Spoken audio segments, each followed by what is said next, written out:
Welcome to a brand new episode of the Jampack Report today for July the 7th of 2020. Of course, my name is Samuel Adams, and this is a daily gaming news podcast meant to bring you the hottest news you need to know from around the industry. Hosted on YouTube and podcast services around the world 5 days a week, it is your one-stop shop for everything you need to know. So if you enjoy the show and you like what you see, hit that subscribe button and keep coming back for more.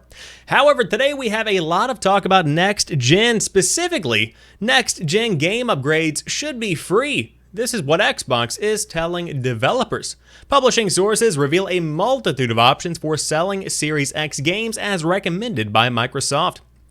Xbox has told developers that they cannot charge players to upgrade their current-gen games to Xbox Series X versions as DLC, as an alternative to its free smart delivery scheme. That's according to publishing sources with knowledge of Microsoft's next-gen policies, who told VGC the companies working on cross-gen games have been encouraged to offer both current and next-gen versions at no additional cost, either via smart delivery or their own schemes such as EA's dual entitlement. However, developers and publishers who choose not to support smart delivery can still offer owners of current-gen games a discount on purchasing a second next-gen version of the game on the Microsoft Store. Theoretically, third-party publishers could also charge for physical game upgrades via their own schemes, such as via retailer promotions.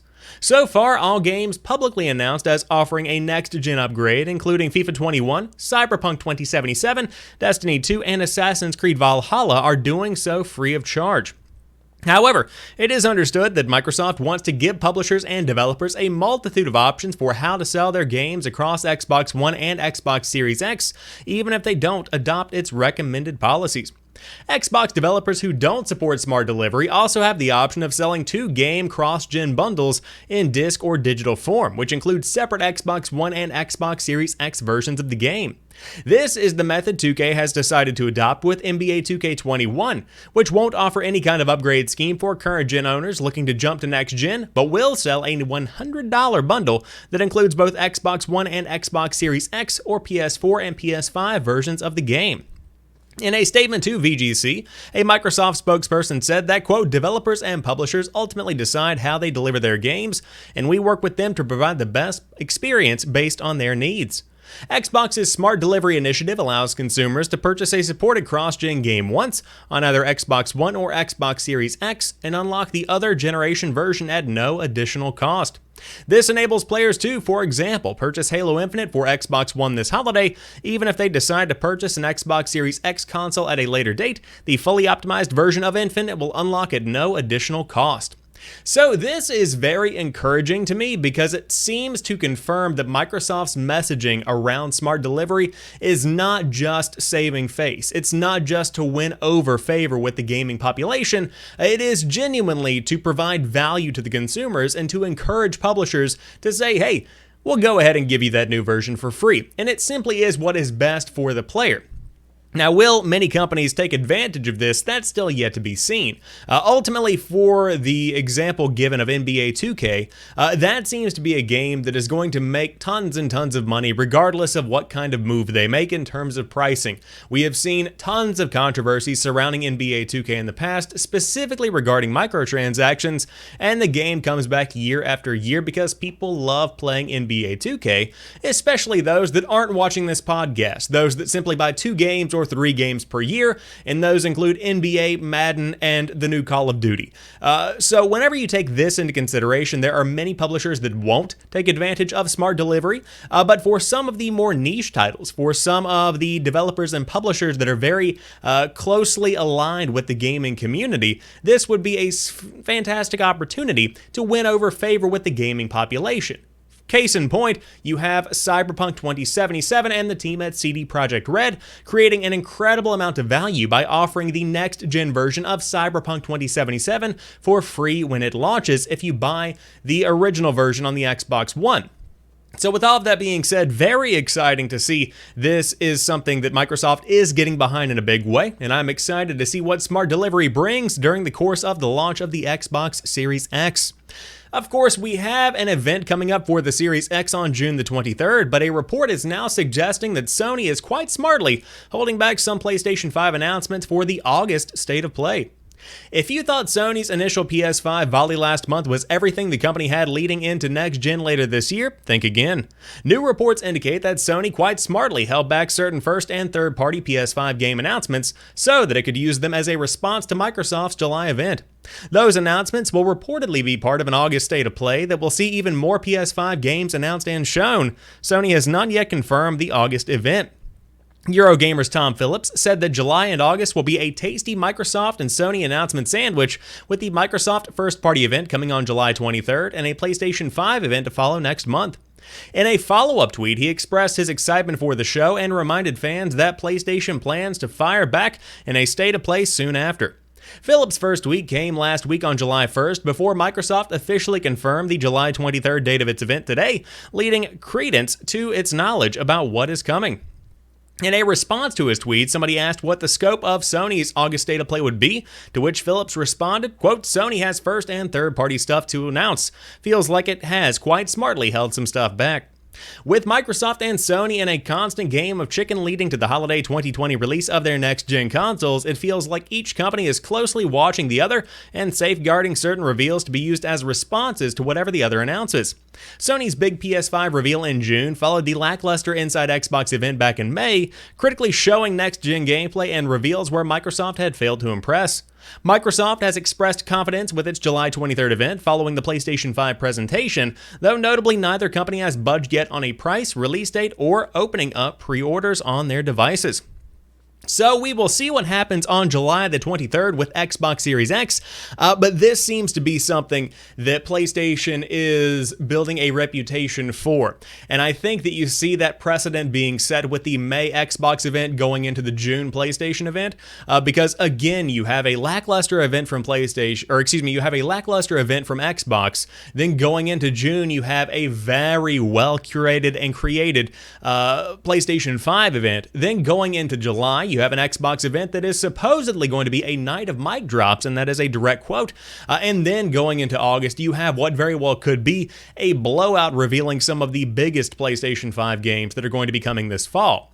Now, I've said multiple times on the podcast that right now it seems that the fall is becoming somewhat desolate. There don't seem to be too many games that are really going to be offering players an opportunity to get something unique and new on next gen. Now, this coming month and next month, it seems to be an opportunity to prove me wrong, and I certainly hope that I am.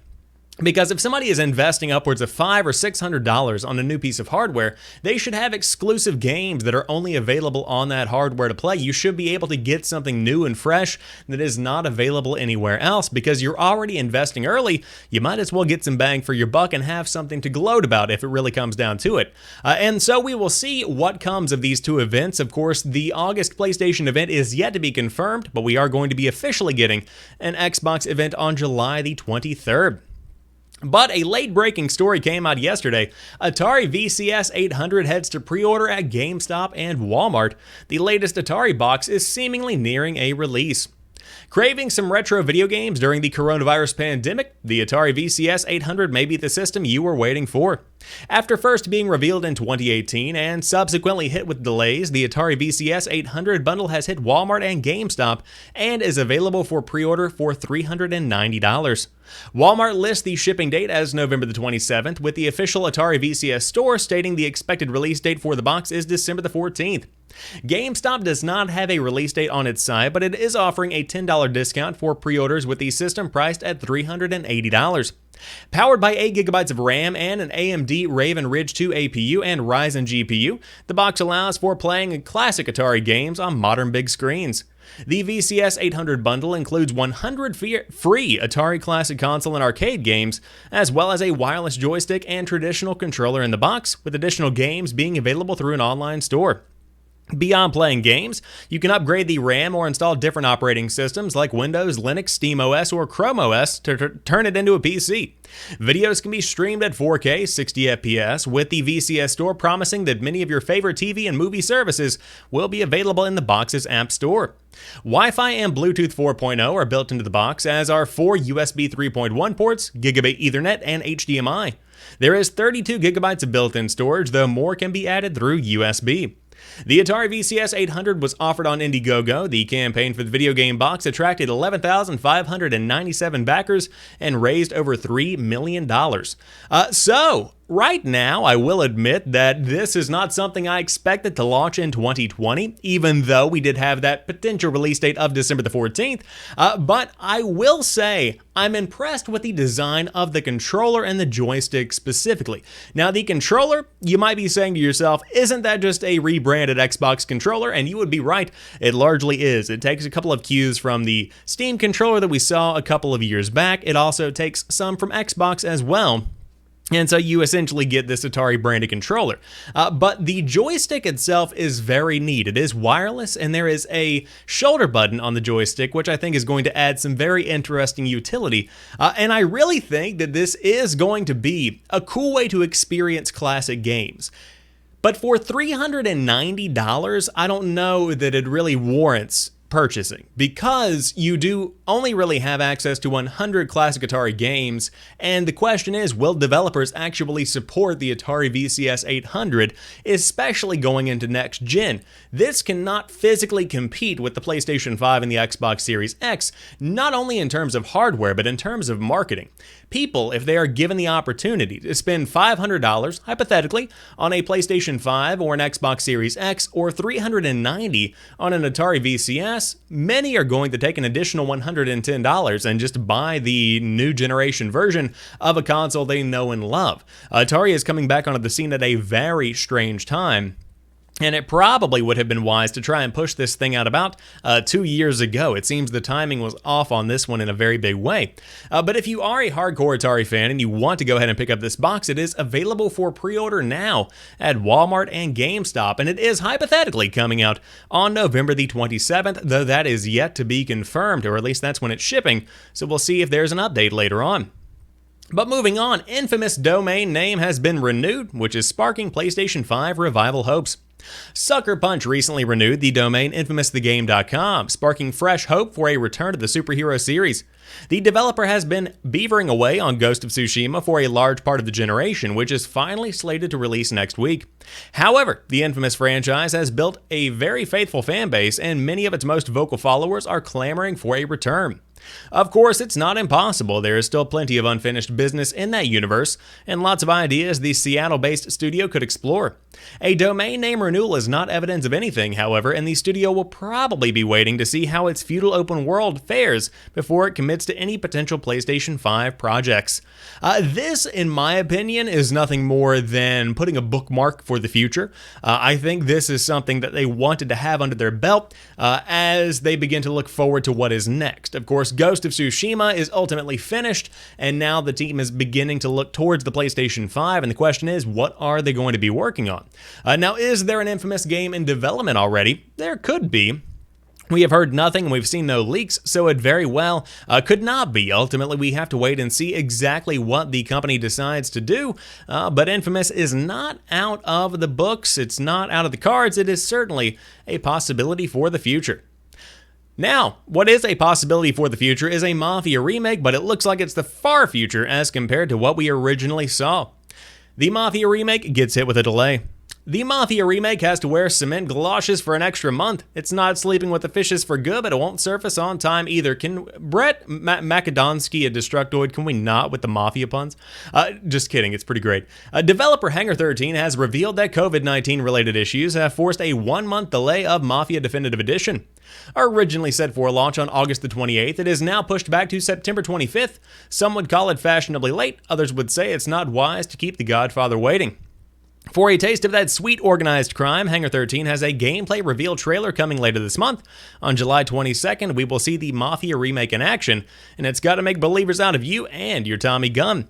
So again, you are going to be seeing Mafia Definitive Edition on September the 25th instead of August the 28th, just under about a month of a delay. But in the meantime, you can play Halo 3 on PC. Halo 3 will launch as part of the Halo Master Chief Collection for PC via Steam and the Microsoft Store next week on July the 14th. Publisher Microsoft and developer 343 Industries announced today. You can watch the trailer below, and of course it is exactly what you would hope.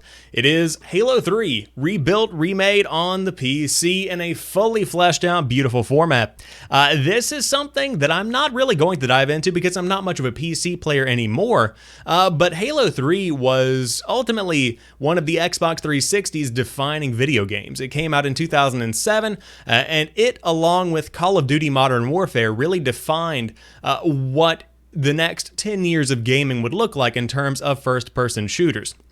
Now, of course, this game has been given tons of new shiny bells and whistles for the PC. You have ultra-wide support, you have redone cutscenes. All of this has been rebuilt from the ground up around the PC because the team behind the scenes is certainly taking their time with the Master Chief Collection. So if you want to pick these games up, you can buy the Master Chief Collection in full and get all of the games that have been released and those that are coming for a very low price. On top of that, you can buy them all individually on Steam or the Microsoft Store. But that rounds out today's episode of the Jampack Report. If you enjoyed this one, drop me a like down below and let me know what stories caught your eye today. How do you feel about next-gen upgrades? Will you play Halo 3 on PC? Or do you want to buy an Atari VCS? Would love to hear your thoughts on these and many more. But until tomorrow, you guys have a fantastic rest of your night. I'll talk to you soon, and peace.